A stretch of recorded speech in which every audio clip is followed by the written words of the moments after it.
My name is Larry. I'm 71 years old and I carry with me more scars than birthdays. Some you can't see, but others, unfortunately, everyone sees. Have they ever looked at you with disgust? Have you ever grimaced as if you were less than a person, just because you exist the way you are? Well, that's what my son-in-law did to me, because of the wounds I carry on my head. He said that my presence spoiled the environment, that I smelled bad, that looked like a walking corpse, and all that, inside my own home. Perhaps you are wondering how a man who has supported a family, who has raised children, who has given his all, ends up becoming the target of contempt. I also wondered that, nights and nights, because it hurts. And more than the physical pain, and I mean real pain, the kind that burns and bleeds, what hurts the most is to see that respect died before the body. But what he didn't know is that behind the scalp wounds, there was a whole man inside. In this video, I'm going to tell you how I was silent. And even so, I was heard by everyone. And in the end, he was the one who left mute. But before we dive into the heart of this story, I need you to know something. The scene that to this day never leaves my head happened in that room illuminated by the late afternoon light, with the whole family seated, and my son-in-law at the end of the table, sure of himself, thinking that the world belonged to him. The lawyer opened an envelope, and the first sentence was enough for his face to lose its color. He looked at me as if he didn't recognize me anymore. The truth, the one he thought I would never have the courage to show, came out before everyone, and no one ever saw this man the same way again. I know this story may seem heavy, and it is. So if you've come this far and want to walk with me through these difficult memories, I ask you from the heart, leave your like, subscribe to the channel, not for me, but for all the fathers, grandfathers, and silent men who carry pain that no one sees. Every gesture of yours here shows me that I'm not alone on this road. And when we tell a story like this, what needs it most? It's feeling that there's someone listening on the other side. My days in that house were silent, but inside me there was a constant noise. It wasn't the sound of the television on all day because of Tyler, nor the rush of small children slamming doors. It was another kind of noise. It was the throbbing of the wounds he carried on his scalp. They started out as common pimples. I thought it was a thing of age or the dry heat here in Bakersfield. But over time, those small inflammations turned into living holes. They swelled, itched, ached like burning embers. At night, the sheet would stick to the skin. The pillow was stained, sometimes with blood, sometimes with a yellowish liquid with a strong smell. I tried to disguise it. She washed the pillowcases before Amanda saw. He threw away stained towels, and always with that old cap, the same as when he was still working on the construction site. It was a navy blue cap, with the brim already faded by the sun. It covered everything, hid what no one wanted to see. In front of the mirror, when I combed the few strands I had left, I saw the hardened crusts come loose. Some fell on the shoulder of the shirt like bran, others were stuck in the comb. At those times, I just cleaned slowly, without haste, being careful not to hurt myself anymore. I've never been one to run to the doctor. I was raised in rural Texas, where men could stand quietly. But there was a day when the pain did not let up. My head burned, my neck throbbed, I felt a fever and my legs wobbled. I walked to the community hospital here in the city. I waited my turn without saying a word. The doctor, a young man, took off his cap and examined my scalp with an expression of sincere concern. "Mr. Larry, this is a severe chronic folliculitis, and these cysts are already inflamed. You are at risk of sepsis if you do not treat it." He used words that I only understood later. He spoke of antibiotics, drainage, follow-up. He handed me a prescription, a paper with instructions, and an expression of someone who knew that I might not return. I thanked him, shook his hand, and left. I didn't say anything to Amanda. I didn't want to become a burden or a dinner subject. That pain was mine. Shame, too. I preferred to keep it. I continued with my routine. I woke up before everyone else, prepared my coffee with milk, cut 2 slices of bread, and ate on the porch. He avoided spending too much time around them. I didn't want them to smell it because, yes, sometimes I felt it myself, a sour smell of something that doesn't heal. It was as if my head screamed what my mouth didn't say, and that's when the looks changed. Tyler started to keep his distance. He started leaving windows open when I was in the room. Amanda, my daughter. She pretended not to notice, but her gaze also carried that mute discomfort. Dad, you need to take care of this, but that came without words, only silence. There was a day when I saw Tyler wiping the back of the couch with a wet wipe right after I got up. He looked at me from the side, as if to say, "You contaminate what you touch." And I went to the kitchen, washed my hands, and stood there watching the water flow. Because as much as we can stand it, there are things that weigh in a different way. And you know what hurts the most? It's not the wound, it is contempt. It's knowing that the same man you welcomed, who ate your food, who took your hand at the altar saying he was going to take care of your daughter, today he looks at you as if you were a sick burden. That's when I stop and think, how many of you who are listening to this right now have experienced something similar? How many have been treated as a problem when all they wanted was to exist with dignity? If you've experienced this, comments below, "I've felt it," or simply say, "It touched me," because sometimes just knowing that we are not alone, it already relieves a little. But at that time I was alone. I felt like a shadow inside my own house. He walked lightly, spoke little, breathed deeply, and yet it was too much for them. And I knew, deep down, that it was only going to get worse. What I didn't know is that what would come after would be much worse than the smell of the wounds. It would be the smell of open contempt. It would be the day he would open his mouth, and I would kill myself inside with a single comment. Can you imagine what a man says when he looks at you and sees only disgust? That's that. That day was closer than I thought. It was an ordinary Sunday, or at least it seemed like it. The sun came lazily through the kitchen window, heating the stainless steel sink where I washed my mug. He was on his back with his cap resting on the table. He had taken his head out to air.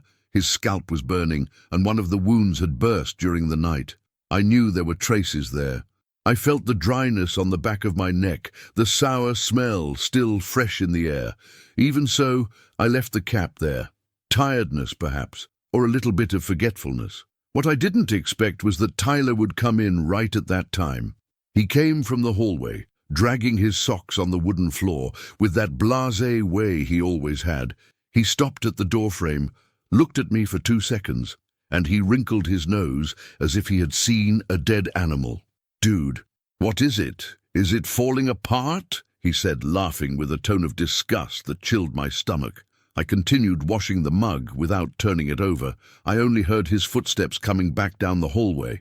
Soon Amanda came in, called me to the table and changed the subject too quickly. But the air was already different. You could feel the change, like when a cold front arrives without warning. It was no longer just disdain, it was repulsion. It was at that moment that I understood. What was once a silent discomfort now took shape, tone, words. From that day on, the gestures changed. Tyler started to carry handkerchiefs in his pocket, clean the remote control after I used it. If I sat at the table, he pulled a chair away. When he passed me, he made disguised faces, and from time to time, he would crack those jokes. "Let your father-in-law walk ahead, by the smell we know where he went. Or else, does it stick, like airborne infection?" I swallowed everything quietly. Every word, every muffled laugh, every averted gaze. Amanda pretended not to hear. Sometimes I saw a trace of guilt on her face, but never enough to act. The house was getting colder. The environment became dry, hard, like a room without curtain or carpet. And I cringed. He avoided staying in the same room for a long time. I walked slowly, took only what I needed, went back to my room. The cap, that old companion, became my armor. I only took it out in the shower, but still it was not enough. The pain was no longer just physical, it was existential. It was the kind of pain that makes you question whether it's worth taking up space. I wondered if, behind every muffled laugh, there wasn't someone else thinking the same, that I was disgusting, uncomfortable, expendable. It was as if I had stopped being a person to become just a presence to be avoided. And the worst part, I started to believe that too, until one day at a lunch with visitors, the thing went too far, and this time there was an audience. Have you ever been humiliated in front of those you love without being able to do anything? Because I went, and that's what I'm going to tell you about now. The day was beautiful, I remember it well. Clear skies, the backyard decorated with pink and white balloons, a long table with cake, sweets, and those souvenirs that Amanda always liked to make by hand. It was the 8th birthday of my youngest granddaughter, little Ellie, who was born the year my wife left. I had separated my best shirt for the occasion, a navy blue one that she sewed the sleeve button herself, at the time when we were still laughing at breakfast. I also put on my wide hat, the one I usually wear only on important dates. The whole family was there, Amanda's siblings, neighbors, even Tyler's mother came from San Diego, one of those Sunday lunches that used to be the portrait of togetherness. I participated in setting up the table, arranged the chairs, spread napkins, all without making noise. Deep down, a part of me still believed that if I was useful enough, maybe no one would see me as a burden. At the time of congratulations, everyone gathered near the table. Amanda asked me to say the prayer before the cake. I was a little surprised, but I accepted. It was something I used to do on birthdays since the grandchildren were born.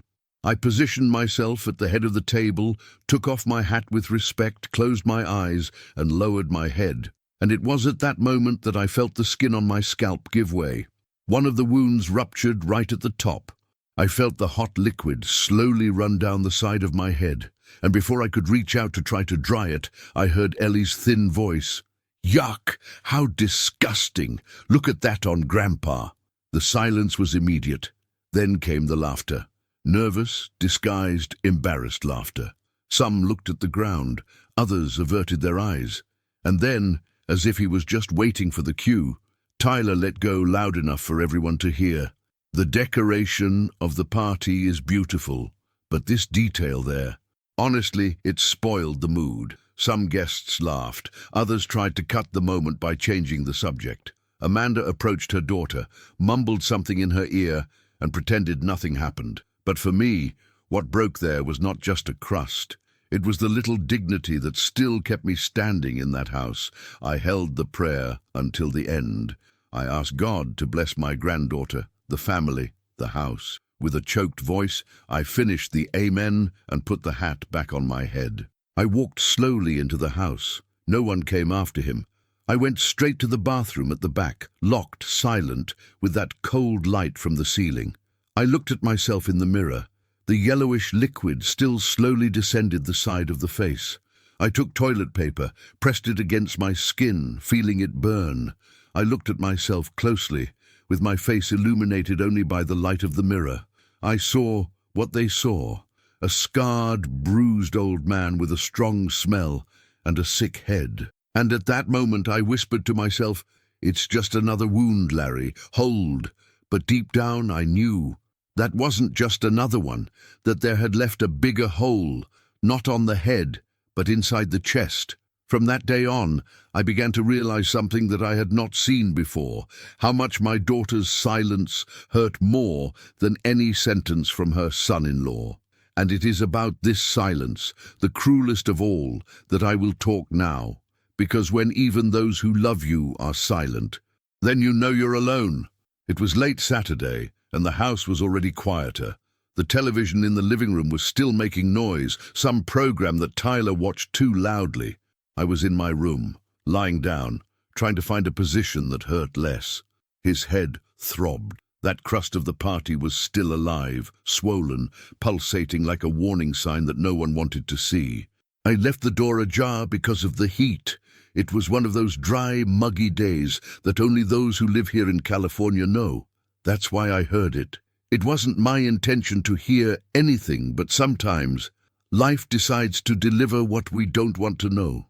Amanda spoke softly, seemed to ask for calm. Tyler, on the other hand, was loud, angry, and with contempt.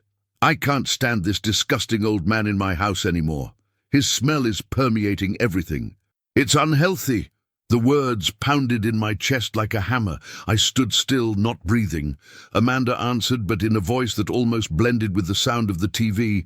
"It's my dad, Tyler." But he didn't let her finish. "Then get an asylum. He needs medical care, not a room next to our daughter." The phrase hung in the air. I was waiting for a reaction from her, waiting for her to tap her foot, raise her voice, say, "He stays and that's it." But nothing. Silence. A silence that screamed louder than any discussion.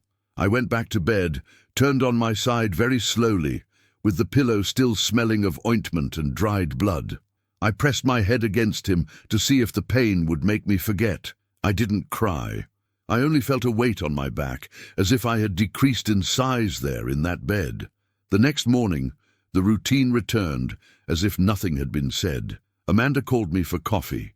Tyler passed by the kitchen and said a dry "good morning," as if pretending civility, but inside, something else had already taken place. I was no longer invisible. I was uncomfortable, a problem, a sick body occupying the space of healthy people, and I started to wonder if this was really what I deserved. It was during this period that I stopped eating at the table with them. I made my plate and took it to the room. Sometimes Amanda would come to ask if I was okay, but it was a good of someone who already knows the answer and just wants to relieve their own guilt. I always answered the same way. "Yes, I am, my daughter. I'm just tired." But the fatigue was not physical. It was a kind of exhaustion that drains us inside. And look, I'm here opening my heart, telling my story. If you're listening, leave a like on this video and subscribe to the channel, because I still have a lot of things saved to tell you. Because sometimes all we have is the chance to be heard, even if it's by someone on the other side of the screen. I knew that his comment was not just any outburst, it was a message, an attempt to push the door to see how far it could go. But what he didn't expect, it's just that I had already started to put everything away, every word, every gesture. And that Saturday night conversation was just the beginning, because when a man gets to that point, he stops expecting love, and he begins to observe with eyes that he will never forget. And do you know what happens when the silence of an old man begins to hold more than it can handle? The next wound is not on the scalp, it is in the heart, and this, my friend, can change everything. After that night, after hearing from my own son-in-law that I was a burden, that my place was in an asylum, I said nothing. And perhaps that was what amazed them the most, because those who shout, those who react, those who impose themselves, gain attention, but those who are silent disappear slowly. In the days that followed, I went about my routine as if nothing had happened. I woke up early, passed the coffee, ate on the balcony when the sun was already weaker. Amanda started to come more in my room. One day he showed up with a cup of tea in his hand, said it was chamomile, which helped to calm down. She handed it over with a sad smile, trying to hide what she also knew. I received it, thanked it, and said what I always say, "It's okay, daughter," but inside me it wasn't. In fact, it had been a long time since I had been. At night, lying down, the room plunged into darkness.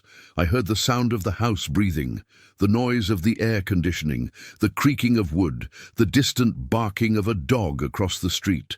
And in the midst of it all, my pillow welcomed more than my head. He welcomed tears, silent, heavy, thick, as if I were crying the death of myself, because that's what was happening.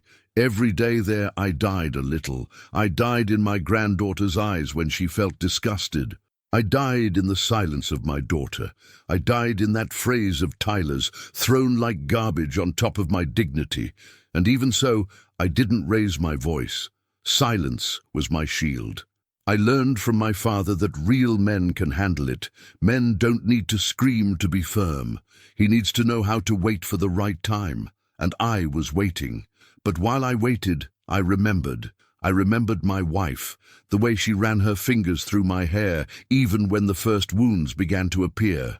She said that it was just the body asking for rest, that one day I would be able to stop carrying the world on my back. I remembered the Sundays when the house was full, and Amanda said, "None of this would exist if it wasn't for my father. He is the pillar of our family."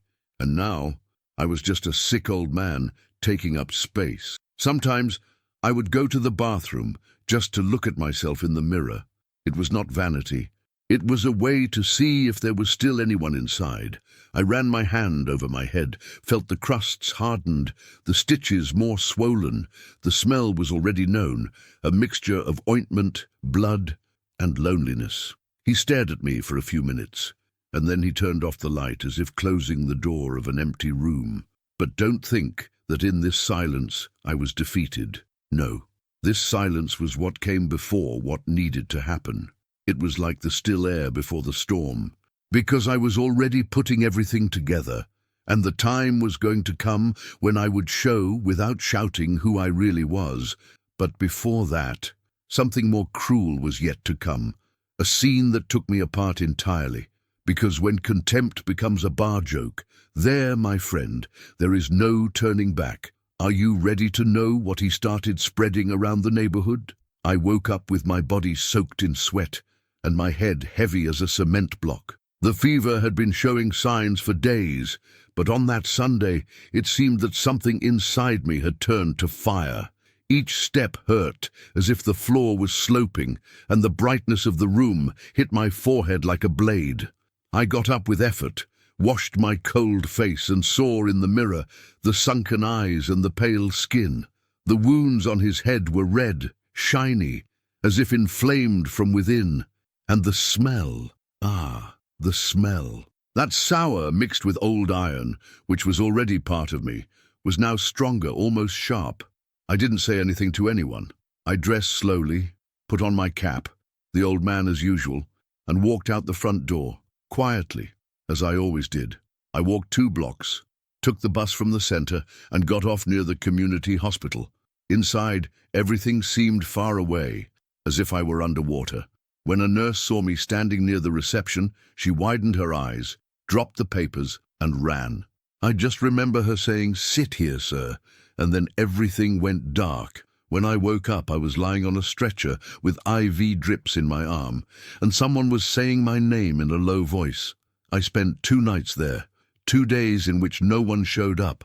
No phone call, no message, no visit, nor Amanda's, nor Tyler, nothing. I even thought that maybe they didn't even know. But deep down, I knew they knew. Amanda had already seen me staggering in the hallway days before. Tyler commented on the smell of live carrion on the stairs. They knew, they just chose not to go. The doctor was the one who explained to me. The infection had spread. I was experiencing septicemia. If I had waited a little longer, I might not be there anymore. They gave me antibiotics in the vein, assisted bathing, changed my dressings. The staff was attentive, but I could also see in their eyes that trace of pity, the same pity we feel for a dog lost on the side of the road. On the 2nd day they discharged me. I signed the papers, thanked them, and left with the bag of medicines and folded papers in my pocket. I took a taxi. The driver didn't say much. He just asked if I wanted air conditioning on or off. I asked for it off. The wind from the window kept me company. When I arrived at the house, the street was full of parked cars. I thought it was strange. Entered. The door was not locked. The sound of the TV came loudly from the room. I walked down the hallway and saw Tyler lying on the couch with 2 other friends. An open pizza on the coffee table, beer cans scattered around, and the game scrolling on the screen. He looked at me from the side, without pausing the controller, and let go, laughing with his mouth full. "What's up, survivor? Are you back?" No one laughed together, but no one reprimanded either. I went straight. I climbed the stairs slowly, each step as if carrying lead in my legs. I entered the room, closed the door, and leaned my back against it. The bag slipped out of my hand. And there, standing, alone, without air, without sound, I felt a part of me break. It wasn't a strong pain. It was a deep pain, silent, like when we see a house being demolished from the inside, but the facade is still standing. And I thought to myself, that's it. There's nothing more to wait, because when the world shows you who you are, we need to stop trying to change the picture. Sometimes love blinds us for too long, but the contempt is a clean mirror. And look, if you've been listening to me so far, know one thing. As hard as this story is, she will still turn. Because what he didn't know is that night, while laughing at me, I started to write my own ending. And who was once invisible? When he decides to appear, he appears in the right way. But before that, he was still going to cross a line that no longer goes out. Because what he did next, it was spreading my pain in the mouths of others, and when cowardice becomes a spectacle, then silence begins to take hold. Can you imagine what a man is capable of doing when he begins to feel greater than the pain he caused? Well, get ready, because what's next? It's the lowest point in my history. That night, when I came home from the hospital, and was greeted with cold pizza and cheap jokes, was growling inside me for days. It wasn't just anger, no. It was like an accumulation of dust in the soul. No, that feeling that everything you did, built, gave in, loved, it turned into rubble. And that's why I went up in the attic. I hadn't been there in years. It was a stuffy space, with the smell of old wood and boxes piled up in the corners. There was cobwebs on the beams and souvenirs scattered in every corner. I opened a box without haste. The lid made that noise of dry cardboard and revealed to me what I didn't even know I needed to find, my past. Inside there was everything.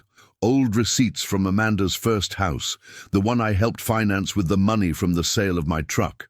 The deed was in her name, of course, because it was for her. I remembered the time when she called me crying, saying that the rent was late. I went there and solved it. I didn't charge it. I never charged anything. I also took out of the box an envelope with folded papers, college grades, tuition paid with sacrifice, all paid for with the sweat that dripped from my chin in Fresno, when I was still carrying a bag of cement on my back and coming home with a hand so hard I could barely hold a glass of water. On the side of the box, I found an old notebook with my wife's handwriting. It was a simple diary. Pages written with blue pen, talking about our daily lives. One sentence made me stop reading right there. Larry has a very good heart. Sometimes I think the world will take advantage of that. She wrote this on a Tuesday in August, the year Amanda finished high school, and I was there, sitting among boxes and memories, and I felt as if she was talking to me again, as if that sentence had been written for now. I closed my eyes for a moment and saw everything. The birthdays I made a point of being on, even after working 12 hours straight. The school meetings where I appeared with my pants stained with paint, but with pride on my chest. The Christmases when I slept on the couch so everyone had a bed. Each memory came like an old movie, and at the same time, like a new wound, because I gave everything. And today, what I am left with is solitude in silence. It is at these times that we understand that love does not scream. Love leaves a trace. And if you've ever felt this absence of what you planted with so much affection, comment here for me. You can just write, "I know how it is," or "It's true." Sometimes we just need to know that someone on the other side understands what we are feeling. I went back to my room later with my wife's notebook under my arm. I slept with him on my chest. It was the first night in a long time that I didn't dream of pain, but with memory. The next day I already knew what I needed to do. It was not revenge, it was justice and dignity. I was no longer going to accept being shade inside a house that only existed because one day I was sunny. But before I take my first step, I needed proof. And what I discovered soon after, it was dirtier than any wound I've ever had on my body. Do you believe that someone can laugh at another's pain and still turn it into a public joke? Well, get ready, because that's exactly what he did to me. That morning, I woke up before the sun. The room was still dark, and the whole house slept in silence. But inside me, something had changed. I sat on the edge of the bed, barefoot on the cold floor. and stood there for a while, listening to my own heart. It wasn't accelerated, it was firm, as if after being beaten so quietly, he had finally decided to stand up. I took a shower calmly, even though I felt the water burning in the open wounds on my scalp. I applied the ointment slowly, without haste. It was like a gesture of respect for myself. I dressed in the white shirt with blue stripes, the one that my wife said made me look like a serious man, and I left. I took the bus from 7:30 to the center. The air was dry, the sky clear, and the silence of the city at that time gave me a feeling of a new beginning. I walked 3 blocks to the red brick building with a brass sign on the door, Whitman & Co., Family Law. They had taken care of the paperwork when I sold my first house and also my wife's inventory years ago. When I entered, the secretary recognized me. "Mr. Larry, how good to see you. Is everything okay?" "Okay now," I replied. I was attended by one of the partners, Mr. Harold Whitman, a grey-haired man my age who spoke with few words, but with attentive eyes. I handed over the briefcase I took with me. Inside were copies of receipts, certificates, records of my involvement in the family business, and a draft of an old will. He read everything carefully. I didn't rush. When he finished, he looked at me and asked, "What do you want to do, Larry?" I took a deep breath. "I want to review my will, and I want to ensure that when my time is up, only those who really respected me in life receive something. And more, I want to formally register that certain people are no longer part of what I have built." He nodded. He took paper, pen, began to write. I spoke each clause calmly, each name precisely. I asked for confidentiality. He didn't want a fuss or a fight. I just wanted peace, justice without noise, because screaming is easy. It's hard to show in silence who you are and who others have chosen to be. In the following days, I went back to playing papers. I separated folders, sorted documents, printed bank reports from the time I helped Amanda and Tyler's company get out of the red. I called 2 former employees of the construction company that I founded. I asked them to sign a simple statement that I was present, active, responsible for contracts, customers, decisions, both signed without hesitation. They said that I was the heart of the company, even after I was old and sick. I kept everything carefully, but I didn't stop there. I started recording. On my old cell phone, I used that simple voice recorder. Every time Tyler uttered a venomous phrase, even disguised as a joke, I recorded it. One day, while cleaning the hallway, I heard him talking on the phone, laughing loudly. "Dude, you don't understand. My father-in-law looks like a zombie. His head stinks. It's like living with a walking corpse." I recorded it. The other day, at dinner, "Does Amanda want us to travel with that live thing together? Are you crazy?" I recorded it too. I put date, time, context. I kept everything in a folder named with his initials. Every sentence was a stab, but it was also proof, not of what I felt, but of what he was. And I knew that one day all of this would have the right place. Because look, I didn't want revenge. Revenge only feeds hatred. I wanted justice. I wanted to show Amanda, the grandchildren, the world, that I was worthy until the end. And even though I was physically weak, even though I was still living with the pain, I was stronger inside than ever. Because now I had a plan, a path, a choice. And you know, there is something that few people understand. When a silent man begins to move in silence, it is because he has already decided everything inside, and no one for an old man who has lost the fear of being forgotten. But little did I know that while I was putting together my tests, Tyler was preparing a final humiliation, something so dirty that almost made me give up everything. Do you think he had already reached the bottom? Well, wait and see what he did to my pain in front of others. The following week, I returned to the community hospital to have the dressings reviewed. The nurse who attended me the other time was not there, so a man came in with a white coat, gloves, and a calm way of walking. He must have been in his early 40s, with well-combed black hair, a firm look. "Good morning, Mr. Larry. I'm Julius. I'll take care of you today, okay?" I nodded and sat on the stretcher. He was kind from the beginning. He didn't grimace, he didn't frown when he took the cap off my head and saw the situation. He just took a deep breath and began to clean carefully. No rush, no disgust. And I realized that he didn't look at me with pity. He looked at it with respect. These wounds here on the left side are starting to heal, but this point here is inflamed. I'm going to apply a stronger ointment, okay? He said, without changing his tone of voice. Only then did I feel something that I hadn't felt in a while. Dignity. In the middle of the service, he pulled up a chair and sat in front of me, holding gauze in his hands. He looked me in the eye and said calmly, "Can I ask you a question? Why are you taking care of all this alone?" It took me a while to answer. He only said, "Because sometimes it's better to endure than to beg for attention." He lowered his eyes, nodded and said, "I understand more than you think." From that day on, Julius began to visit me at home. He said that he lived nearby, that he was part of a church support group, and that helping others was part of his faith. Amanda was surprised the first time. Tyler didn't even show up, and every time Julius entered, he brought with him a good silence, a silence that did not judge. He only cared. He washed his hands, put on gloves, and asked me to sit on the balcony chair, where the light was better. Carefully, I cleaned each wound, applied the ointments, and covered myself with a light towel.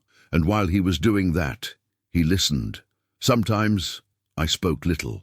Other times he let slip some memory, an outburst, a piece of the past, and he just listened. He did not interrupt. He gave no lesson.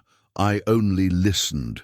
It was one of those afternoons that I told him about what I had heard that night, Tyler saying I should go to an asylum. Julius lowered his head, took a deep breath and said, "My father died without saying a word.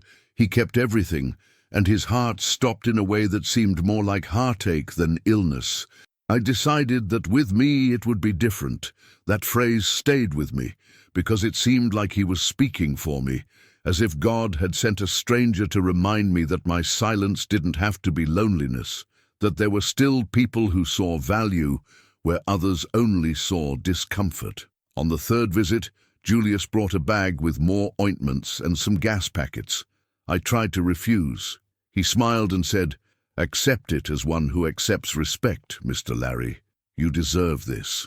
It was there that I decided for real that I would go to the end, but not as they expected, not with anger, nor shouting, nor a movie scene. I was going to show everything, to show who I was with proof, with firmness. And I was going to do it with the same calmness that Julius took care of me, because there are forms of justice that don't make noise, but they echo forever. And if this piece of my life can become a mirror or a hug for someone, help me carry it forward. Like and subscribe here to the channel. It makes more difference than you think. Because now, with the support of a stranger-turned-friend, I knew I was no longer alone, that my story could still be worth something, and that, before it was all over, I would still have the chance to show who was really ashamed, and those who only had wounds on the scalp. But for that, I still needed to put together one more piece, a call-up, one last meeting, and when she arrived, no one was prepared for what was to come. Can you imagine what happens when justice knocks on the door with name, date, and witnesses? Well, that's what comes next. The day I walked into the old company room was like going back to a time that no longer exists. LM Renovations started with 2 hammers, 3 ladders, and an old pickup. I remember very well the first sign I painted by hand and nailed to the gate, "Honest Service with Commitment." It didn't have a website, nor a beautiful logo, but it had my name. And at that time, my name was enough. When Amanda married Tyler, I thought I could pass it on, share it. I gave the direction of the company to both of them. I believed they were ready. But the truth, as I would find out that weekend, was different. The door to the back room still creaked in the same way. I opened the old drawers and found folders, file boxes, invoices yellowed by time. I started to review everything calmly. One page pulled up another, and each line told me a story I didn't know yet. Expense codes with too high numbers, dates that matched trips that were never mentioned, even a note with the name of a clinic in Los Angeles. Cosmetic surgery, Tyler's name on the receipt. My heart beat differently. It was no surprise. It was confirmation. Tyler not only treated me like garbage in the house, he also used what I built with my own hands to play vanity. I pulled more records. Trip to Cabo San Lucas, $5,000 paid with the company's card. Renovation of his house, imported marble countertop, trip to New York. And there I was, with an old towel on my head, wiping pus while he paid for a massage with my sweat. I set up a red folder with everything printed, statements, receipts, attachments. I took it to Harold at the law office. He read everything quietly, his eyebrows arched. When he finished, he just said, "This is very serious, Larry. It is appropriation of business funds, and if you want, there is even a basis for a criminal action." I shook my head. I don't want jail. I don't want scandal. I just want it to be recorded, and that he does not receive a penny of what is still left. Harold took a deep breath. We will write everything firmly. The exclusion clause will be clear. And the evidence? They're here. I showed the folder, and there's more coming. I'm gathering the audios. I left their lighter. It wasn't revenge. It was precaution, quiet justice, because you know, there is a moment in life when we realize that it will not last forever, and everything we have built cannot fall into the wrong hands. There are many people who think that betrayal only hurts the heart, but when it comes from the family, it also corrodes the memory, rots the story. And protecting history is sometimes the only way to stay in one piece. And look, if you've made it this far, I'll make you a request. Keep listening, because what will happen in the next few days is like thunder that begins in silence. And when it bursts, no one can pretend they didn't hear it. I thought I had seen it all. But on the day the envelope arrived in Amanda's hand with the seal of Harold's office, it was there that the tables began to turn. Do you want to know how this house became a court in front of everyone?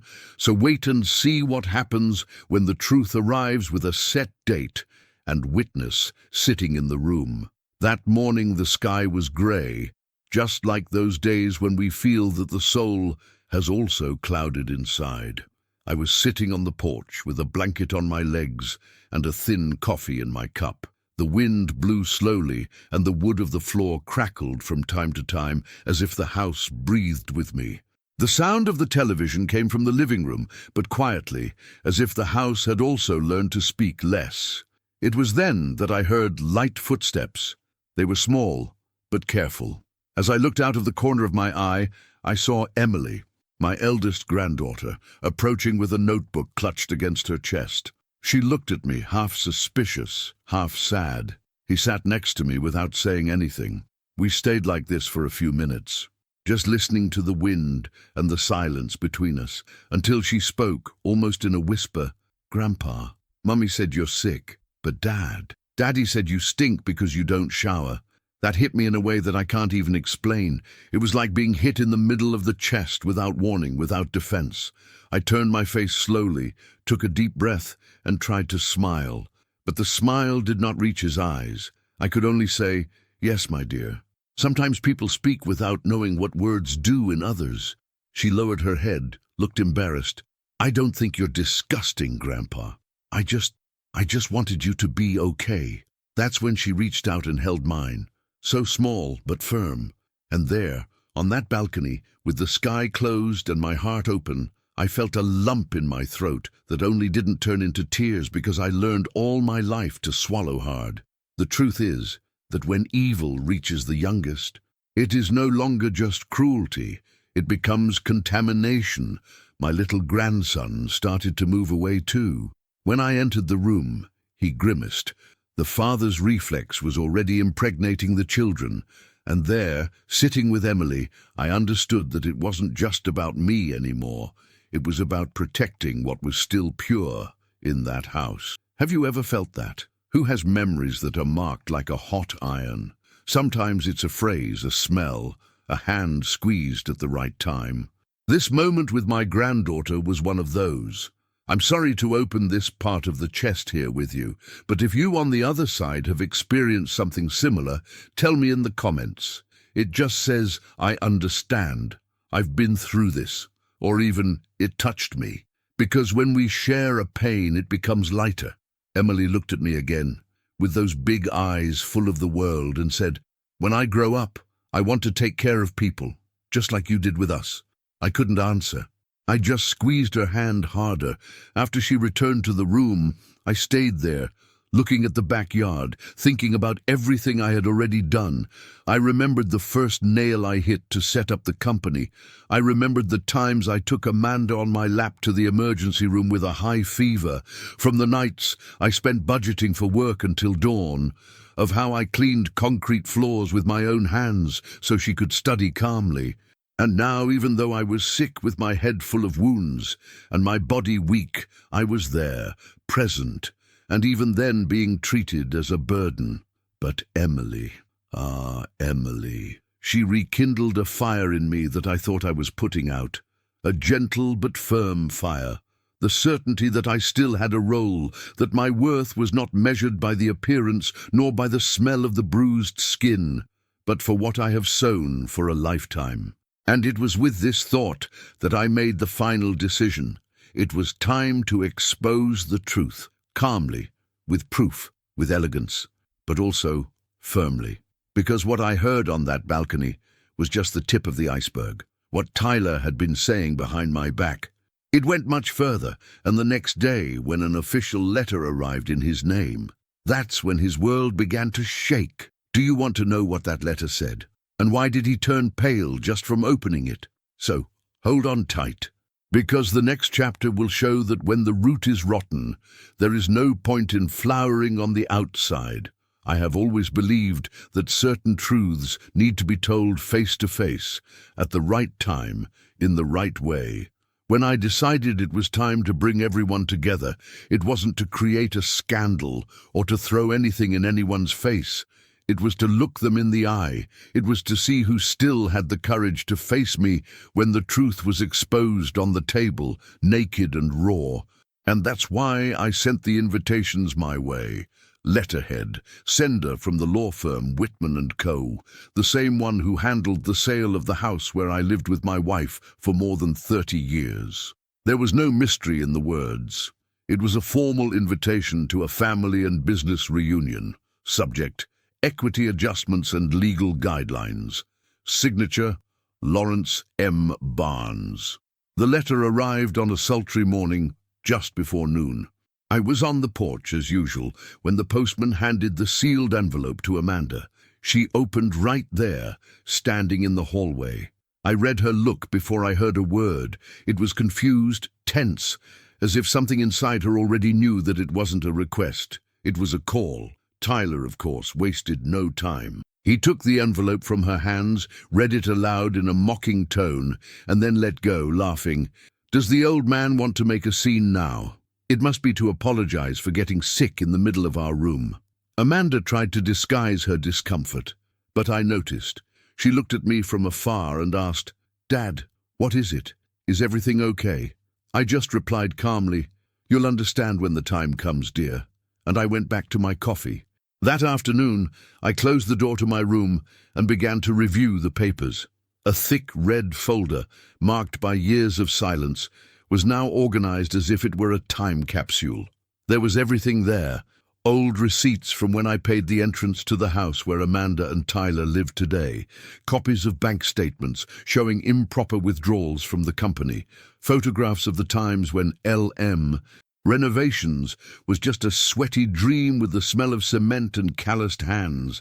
And finally, the medical reports, the hospital records, the wound examinations, each with date, signature, and pain. But the most important thing was not what was on paper. This is what each document said, without writing. This man existed, built, hurt, and was silent. But now he speaks.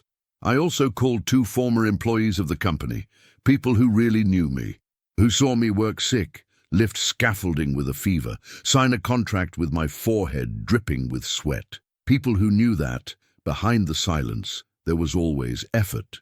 In the following days, no one in the house touched on the subject. The envelope sat on the kitchen counter like a time bomb without sound. Tyler avoided looking at me. Amanda seemed to want to ask, but she held back. And I kept the routine. I drank my tea, applied the ointment to the wounds, changed the bands with the help of Julius, the nurse who became almost a son to me. On the eve of the meeting, I didn't sleep well. Not out of fear, but in anticipation. It was as if my body knew that something inside me was going to change, and it would. Because look, when a man suffers in silence for too long, there comes a time when he doesn't want to fight anymore. He just wants the world to know that he didn't invent that pain, that he was not weak, that he just chose another kind of force, the one that doesn't scream but remains. And if you think Tyler arrived at the meeting with humility, you're wrong. He walked through the front door the next day in an expensive suit, gel-combed hair, and that corner-of-the-mouth smile that he thought was charming, but which always smelled of arrogance. Amanda was close behind, with a distressed expression, as if she felt that something was about to fall apart. And it was.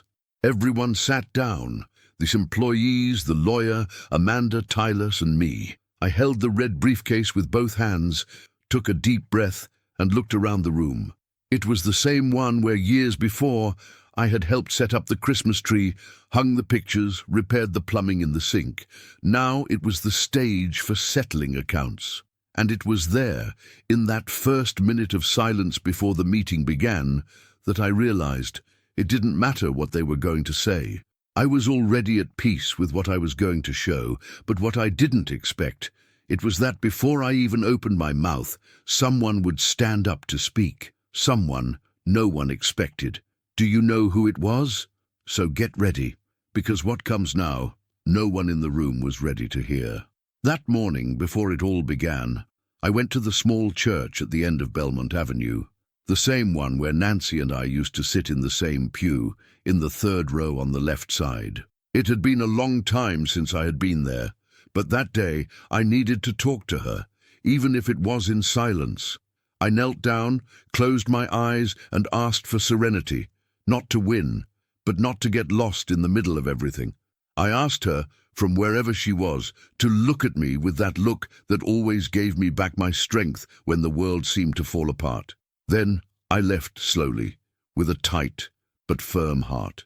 I got home and took out of the closet the white shirt I wore at Amanda's wedding.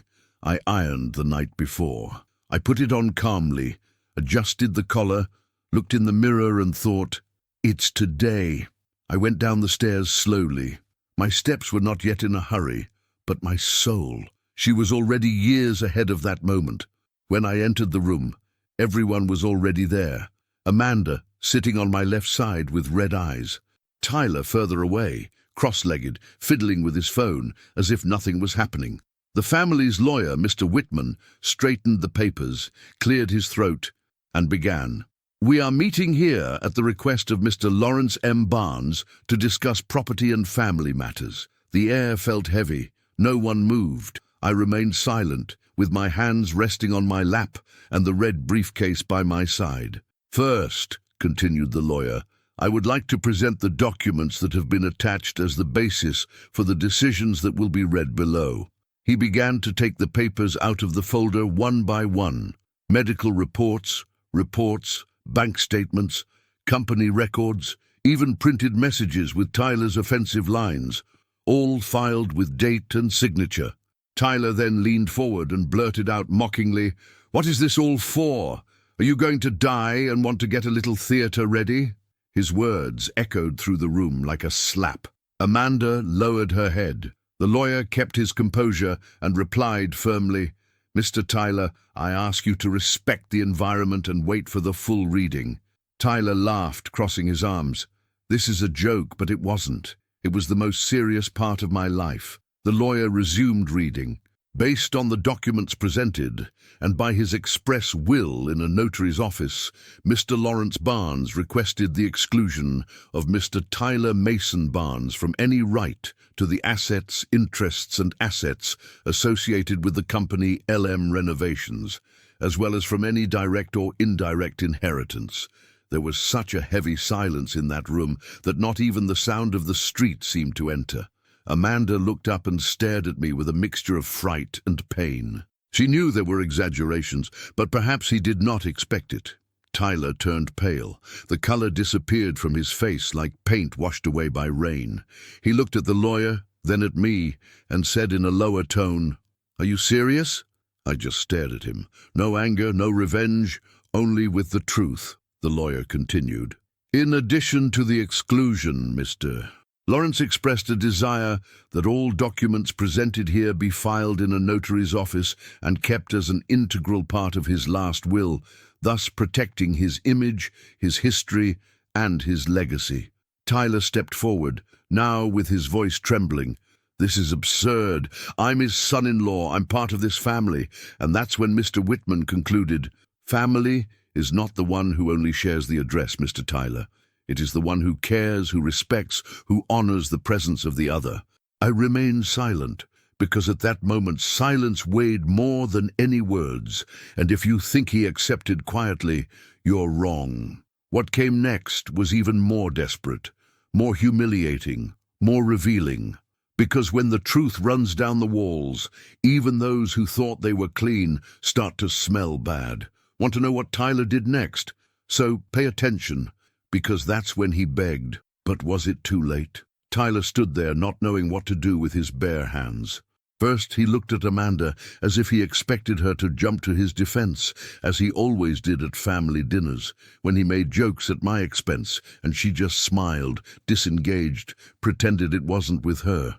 But that day, at that moment, she didn't protect him. She just cried. She cried silently, as if carrying guilt on her shoulders and tiredness in her heart. "Amanda," he said quieter, "are you really going to let this happen? Will you let him take it all away like this?" She raised her head slowly, wiping her face with the sleeve of her sweater, and replied with a firmness I had never seen in her. "I've been silent too long, Tyler. I heard you calling my father a monster, of human garbage. I saw the way you talked about him to others, the jokes. I kept quiet when I should have screamed. And today I can't defend you anymore." He tried to laugh, that nervous laugh of someone who is afraid but wants to disguise it with arrogance. "Guys, is this serious? It was just a joke. I've always played like that with everyone." But no one laughed. Neither did Amanda. Not even my granddaughter Emily, who curled up on the couch, looked at me with a mixture of shame and pity. Neither did the employees, who knew my decades-long history. Neither did the lawyer, who just folded his hands over the papers and waited. The silence was as hard as fresh concrete, and that's when Tyler took the strangest step of his life. He approached me, slowly, as if he expected me to open my arms or, I don't know, offer forgiveness right there in that room full of people. He reached out and tried to touch my shoulder. "Father-in-law. Look, I exaggerated, okay? I got mad, but we can fix it. There is still time." I pulled away slightly, just enough for him to understand that the time for rapprochement had passed. I looked into his eyes, with all the calm that still lived in me, and said, "What you touched on me was contempt. Now he holds what he has harvested." He stopped. He stood there, like a boy who loses his ground for the first time. His hand was suspended in the air for a few seconds before falling aimlessly next to his body. I know. There are things that we live and keep. There are pains that we leave in the corner because we think the world is already too heavy for another outburst. But sometimes counting is the only way to take that weight off your chest. And who knows, help another heart breathe. So, if you've been listening to this story so far, if it touched you in any way, leave your like and subscribe here to the channel. Help me to take this message forward. Maybe she'll find someone who's living the same wound, and he still hasn't had the courage to speak. Tyler got out of my way without looking at anyone. Amanda cried softly, and I stayed there, standing, still with the marks on his head, still with pain in his bones, but with a clean soul like a field after the rain. The lawyer began to collect the documents. The employees stood up one by one and shook my hand. Emily came up to me, hugged me without saying a word. But then, when I thought it was all over, Amanda asked everyone to wait. She said she also had something to say, something he kept for years. And my friend, what she told afterwards. Not even I expected it. What can a daughter hide from her own father for so long? You can't imagine the weight of what she carried. And it's time for you to find out. Amanda stood in the middle of the room, holding a crumpled envelope in her hands.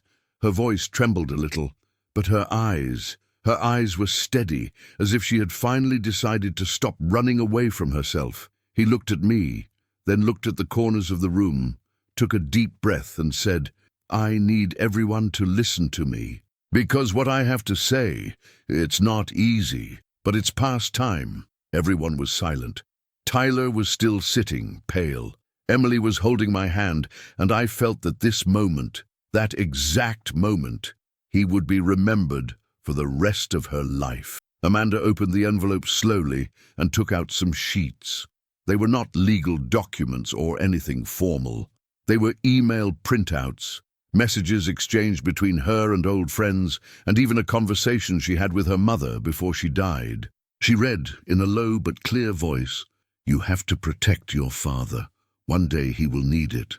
Tyler is handsome, he's nice, but there's a part of him that he doesn't know how to love. And Larry, well, Larry loves even when no one deserves it.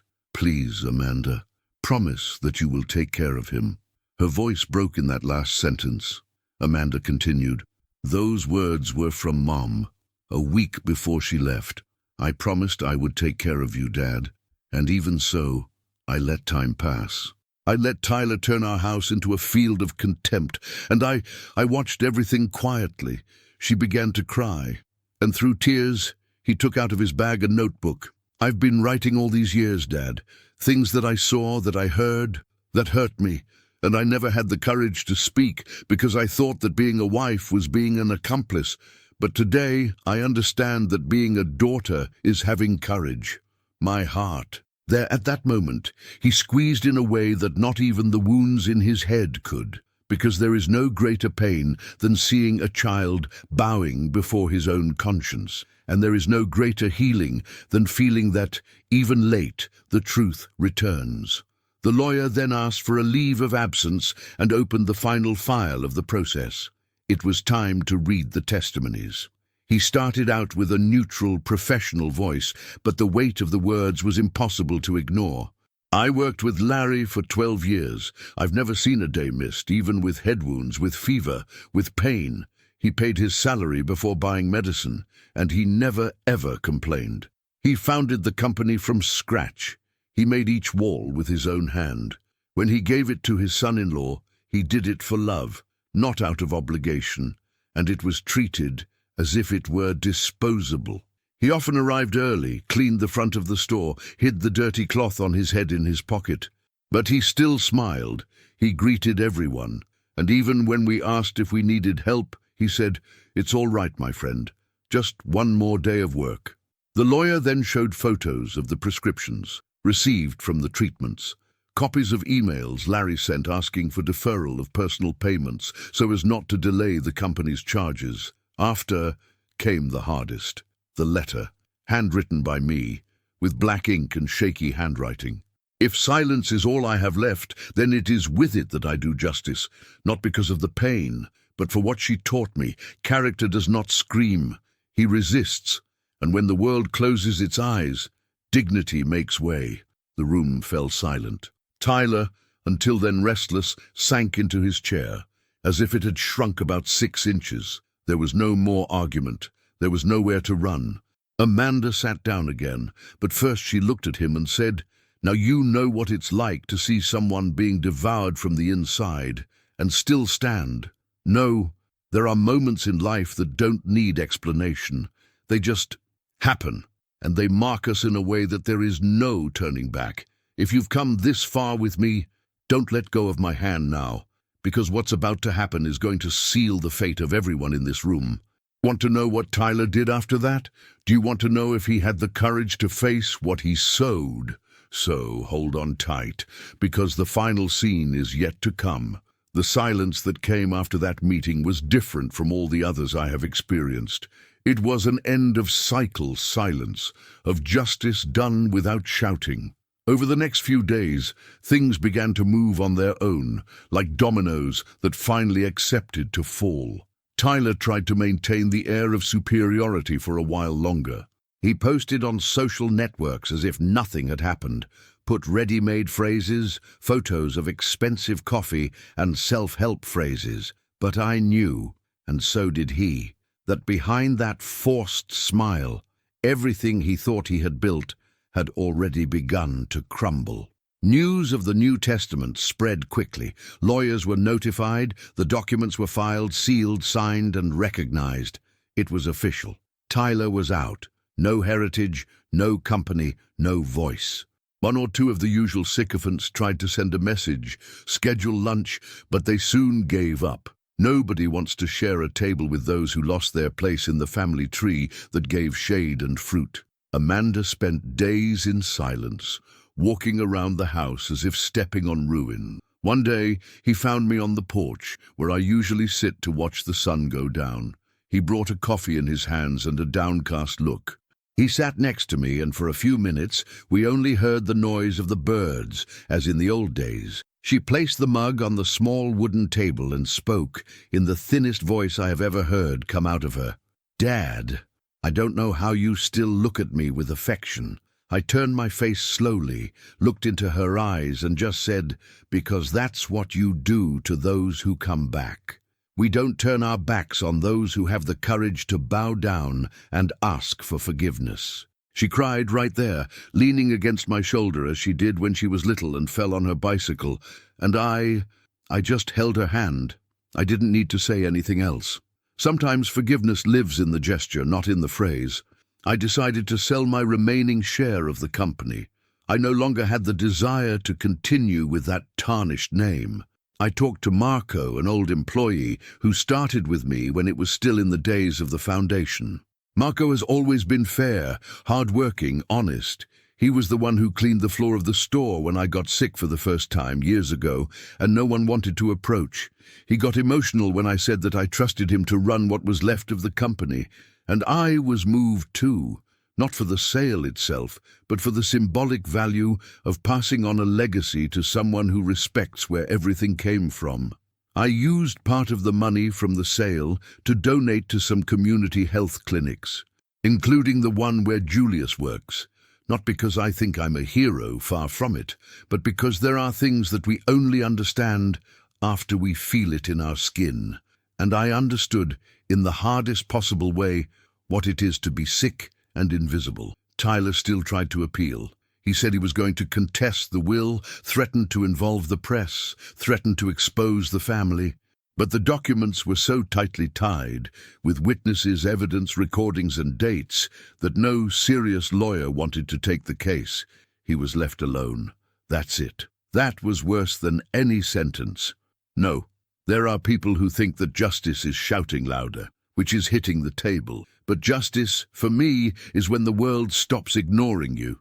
That's when even those who didn't listen to you start listening. And that's what happened. His name, which once shone on LM Renovation's business cards, has become a tarnished footnote. No one wanted to do business with someone who disrespected their own father-in-law anymore. And more than that, who mocked the pain of those who raised him with love. Today, when I walk the streets of Bakersfield, every now and then someone recognizes me. Not because of what happened, but because of what remained. A gentleman stopped me once in front of the pharmacy and said, "You're Larry, right? The one in the company's history. What was silent and won?" I just smiled, because in the end, it wasn't about winning. It was about not getting lost. And now, with a lighter heart, I start to look ahead. But one last thing is still missing. A scene that sealed everything, and that to this day gives me goosebumps when I remember. Do you want to know what happened the day Tyler came back here on his knees, asking to be forgiven? So hold on, because the end of this story, it hasn't arrived yet. I remember as if it were yesterday, the day I locked the door of Amanda's house for the last time. It was early autumn. The wind was already beginning to blow drier, carrying those golden leaves that always reminded me of my youth with my wife, right there, in that same season. I climbed into the moving truck with few boxes, one with the Bible she gave me on our first Christmas together, another with family photos, and the third with some clothes, my rocking chair, and folded carefully, the white shirt I wore to that meeting, that of the final cut. That's all I needed. The rest I left behind without looking. The cabin I rented near Lake Isabella is simple, but it carries something that no home has given me in recent years. Quiet. It is away from the noise, surrounded by tall pine trees, and with a small pier where, they say, the fish still bite easily on cold mornings.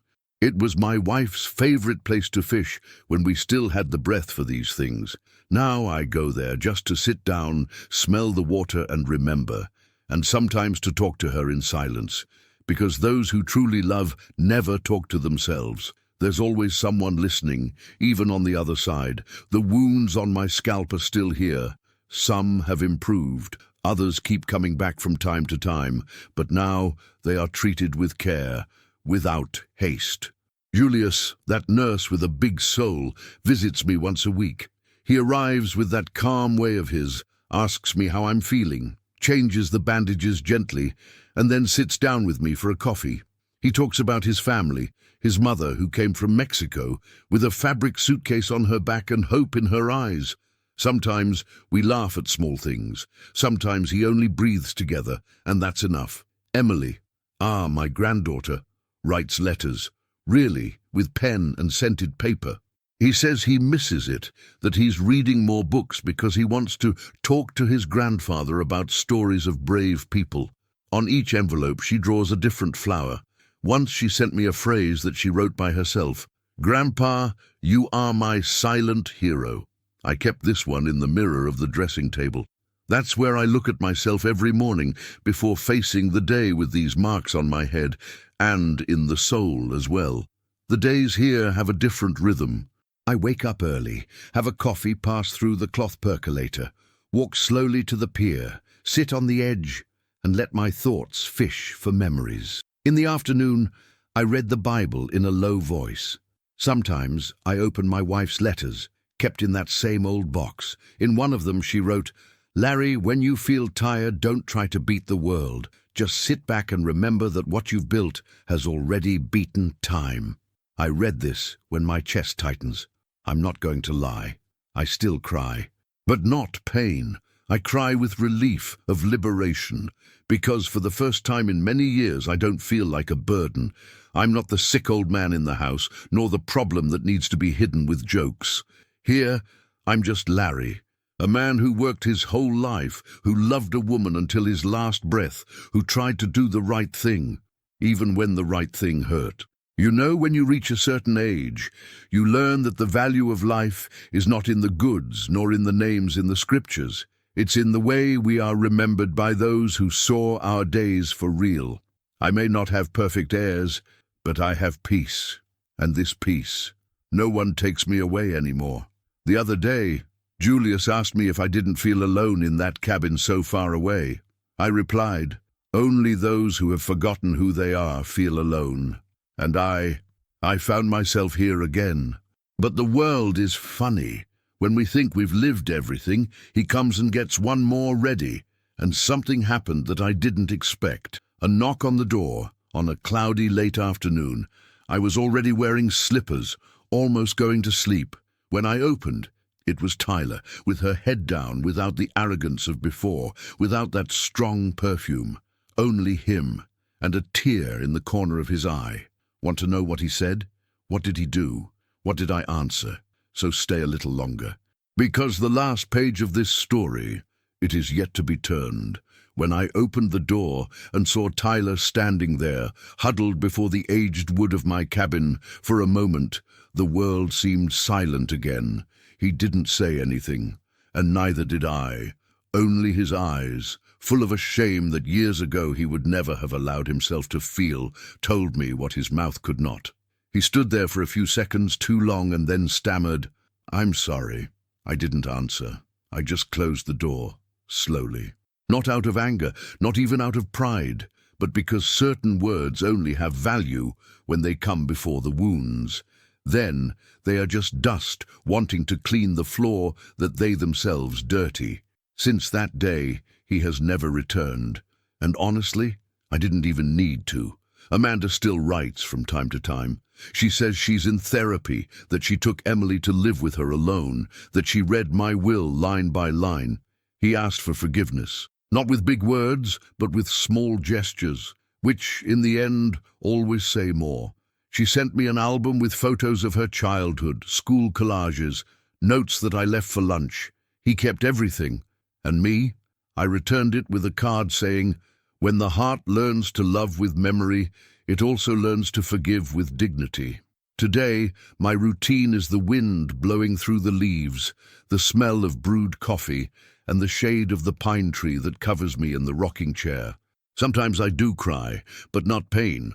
I cry because I resisted, because I didn't let contempt define me, because I became whole, even after being broken so many times in silence, and more importantly, because I chose not to retaliate with shouting, but with justice. I learned that there is an invisible strength in patience, a rare courage to wait for the right time, and that it's not revenge, it's just truth coming home. If there's one thing I take from this whole road, it's that we need to honor who we are, even when the world tries to erase the name from our history. And that love, when it is true, resists forgetfulness, illness, absence. It survives even when we think there is nothing left. Thank you very much, from the bottom of my heart, for having walked with me here. I know this story was not easy to hear, nor to tell. But if it touched you in any way, if it reminded you of someone you love, or even if it healed some wound that no one saw, I am at peace. Leave a like on this video. He is like a silent hug that warms up this little corner here. And if you want to go back to another coffee, subscribe to the channel, because every time we meet here, another story gains voice. Tell me in the comments which city you are watching. It is beautiful to see where the hearts that listen to the end come from. Oh, and it activates the bell. That way you don't miss out when the coffee is brewed again. Don't go away yet. Listen to the next true story that will appear on the screen. Always remember, each wrinkle tells a story, and each story carries a strength. Watch the next video here on the channel with another incredible story.